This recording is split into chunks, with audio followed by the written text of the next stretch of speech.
I'm Unecha and we are UATV. We are online today as usual to give you the Ukrainian perspective of reality. Watch in the episode. Ukrainian drones hits caused a crisis on Russian oil market. Zelenskyy meets Trump online in Berlin. Learn the aftermath. The front line stabilized for now, with little doubts though that Russians will try to push again soon. Get ready to learn more. Meanwhile, please don't forget to join the right side of history by subscribing to our channel. Welcome to the News Pulse. Ukraine's defense forces continuing adjusting Russia's energy infrastructure map. This time, a direct hit struck the Unecha oil pumping station in the Bryansk region, a key hub on the Druzhba pipeline. After the strike, a fire and a plume of thick smoke was seen over the facility that just happened to pump 60 million tons of crude oil a year for the Russian military, in particular, and for Russia domestically in general, and also large parts of that oil was exported. Well, not anymore. While Bryansk is burning as you're watching this very video, another oil refineries in Saratov stopped burning and halted the operations completely. The local oil refinery decided to take a break of sorts, probably persuaded by recent Ukrainian drones' reasoning. According to Bloomberg, this isn't the first plant hit. In August, several key refineries have already come under attack, sending shockwaves through Russia's oil-addicted economy. The outcome is quite predictable. Gasoline prices across Russia are surging, logistic cracking, and yet again, all Russian fake gestures of goodwill come at a real cost. Learn more about what is going on with Russia and its oil in particular in our reportage for you. The Russian government is preparing an urgent meeting with the representatives of the largest oil companies due to the crisis in the fuel market. Russian media reported, citing sources. They will discuss how to prevent retail prices for gasoline from rising above the inflation rate. Since the beginning of the year, AI-92 gasoline has risen in price by a third in the federation and AI-95 by almost a half. The meeting, with the participation of Deputy Prime Minister Novak, is scheduled for August 14th.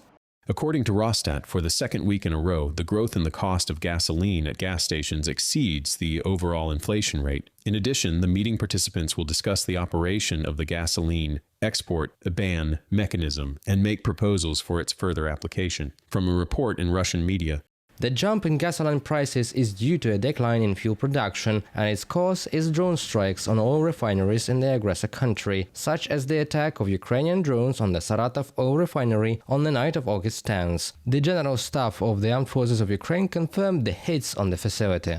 As a result of the UAV's impact on the territory of the enterprise, explosions and a fire were recorded. The Saratov oil refinery is one of the key facilities of the fuel infrastructure of the Russian Federation, involved in providing the occupation forces with oil products. Its annual refining capacity is 7 million tons of oil. From the message of the General Staff of the AFU on Facebook. According to Bloomberg, after the UAV attack, the Saratov oil refinery stopped accepting oil. Its long-term shutdown could have a significant impact on domestic gasoline supplies, experts believe. Earlier, the General Staff of the AFU confirmed the hits of the Afipsky oil refinery in Krasnodar Krai. Its annual processing volume is slightly less than that of the Saratov oil refinery, more than 6 million tons. In August, the Ryazan and Novokuybashevsk oil refineries also suffered from attacks by UAVs of the Ukrainian Defense Forces. When the first strikes began, they were stretching a net, meaning they were putting some machine guns around the refinery, and it turns out that none of this works. That is, all these billion-dollar investments by oil giants in the security of oil refineries turned out to be a dud. This is not some hangar or even a workshop. This is a huge territory, like a city, the territory of an oil refinery. You can't cover a city with a net.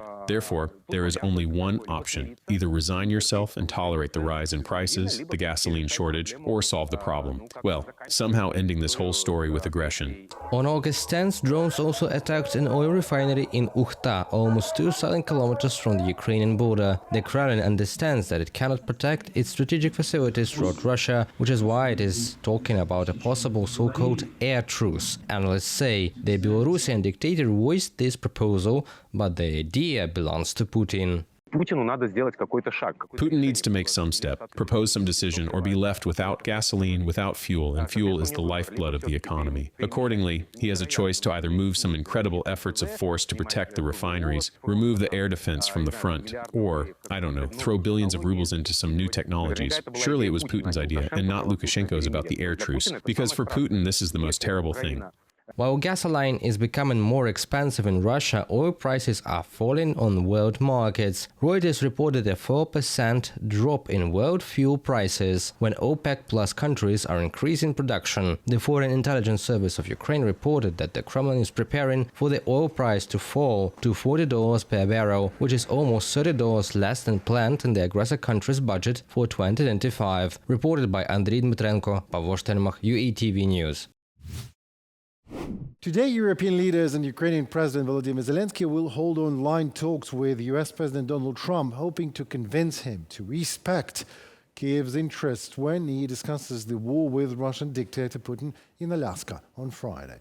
Zelenskyy will travel to Berlin to join the video conference together with the host Chancellor Friedrich Merz, who has also invited the French, British and other European leaders and the heads of the EU and NATO to take part in the talks.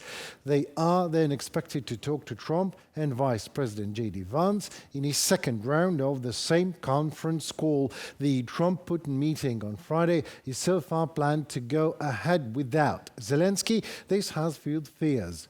Kyiv could be forced into painful concessions, including over land. EU leaders stressed on Tuesday the inherent right of Ukraine to choose its own destiny, adding that international borders must not be changed by force. Zelenskyy, speaking to reporters Tuesday, ruled out withdrawing troops from Donbas region, which Moscow claims. British Prime Minister Keir Starmer, French President Emmanuel Macron and Merz are then also set to hold a round of talks of the so-called coalition of the willing of Ukraine's military backers. Trump-Putin meeting, as Trump put it, is really a feel-out meeting a little bit, Trump said at the White House, but he also added that eventually there will be some swapping, there'll be some changes in land. Well, these changes in land are happening right now as the world is speaking about it.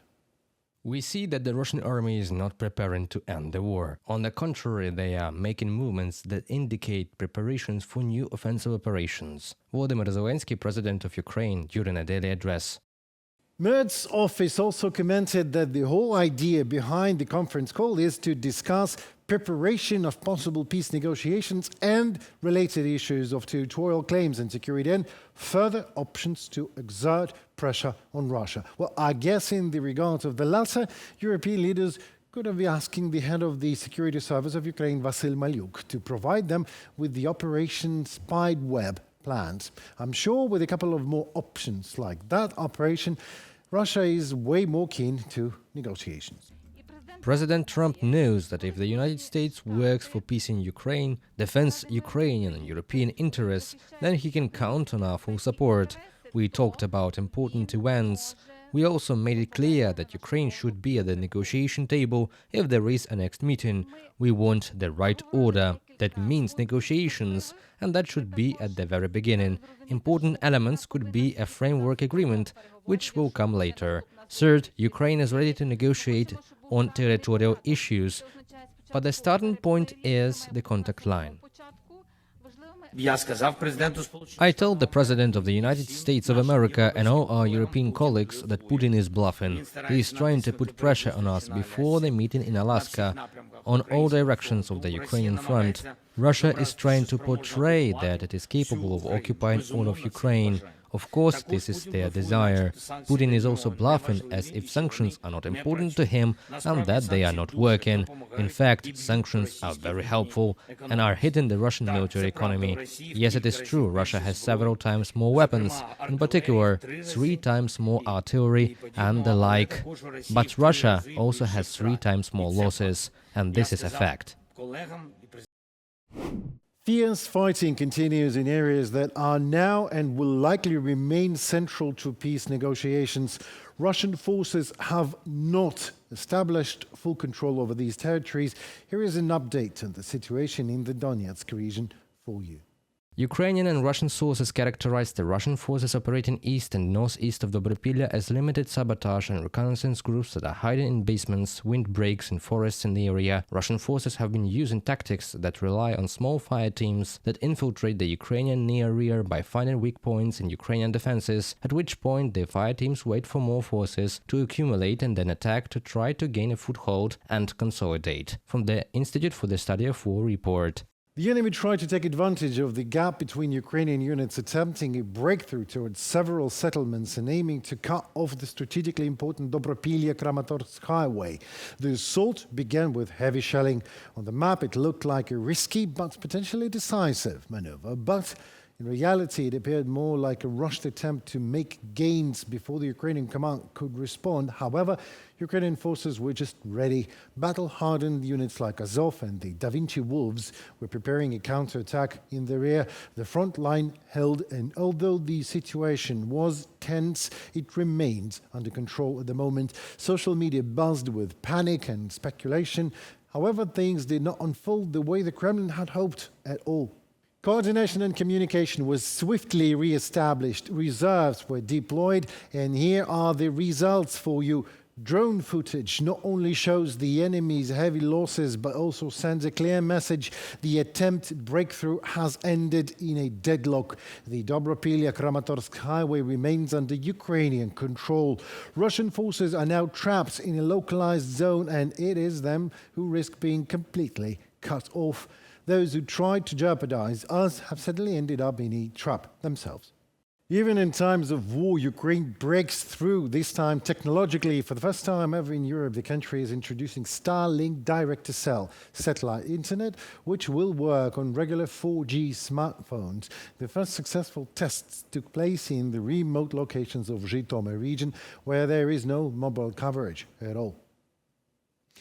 Data transfer speeds reached to about 3 Mbps for downloads and 0.5 Mbps for uploads. Speeds comparable to familiar 3G. This autumn already the technology will become available to all Ukrainian subscribers, and in 2026 the launch of mobile satellite internet and voice calls is planned. No special antennas or equipment are required for connection, just a smartphone with a SIM or eSIM. Starlink satellites will effectively serve as base stations in space, providing connectivity in mountain areas during natural disasters, power outages, and in combat zones just as well. Despite the ongoing war, Ukraine will become the first country in Europe to deploy this technology, joining the club of global pioneers, the United States, Australia, Japan, Canada, and New Zealand. Well, that was it for today. My name is Henry Keane, and we are News Pulse at UATV. We appreciate your time and attention. Thank you. Meanwhile, I urge you to join the right side and the freedom and sovereignty. Subscribe to our channel and stay tuned to what is happening in the world, presented to you from Ukrainian perspective. Hope to see you very soon. Stay tuned and goodbye.